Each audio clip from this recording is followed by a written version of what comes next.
A new 2-year spending plan for the state of Kentucky is a step closer to becoming law as Senate committee passed their own version of the budget. It's a bit different than the one the House passed.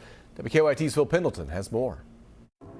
Well, Kentucky's $30 billion a year budget passed very easily this morning after very little debate. In fact, it passed in the Senate Appropriations and Revenue Committee 12-0, and could likely and probably be voted on by the full Senate as early as today. Like the House version, it does include an increase in classroom funding for schools, and Chairman Christian McDaniel says the $4,000 per student is nearly identical to what the House passed several weeks ago. State workers will find a 2% salary increase. There's millions of dollars for various capital construction projects and various cabinets. The Teachers Retirement Fund was fully funded according to what the governor recommended.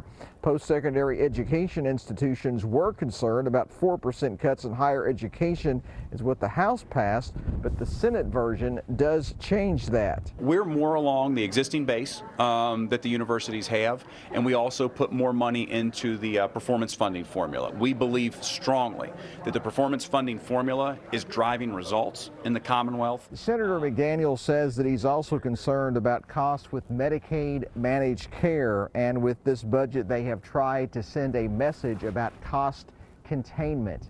In Frankfort, Phil Pendleton, WKYT.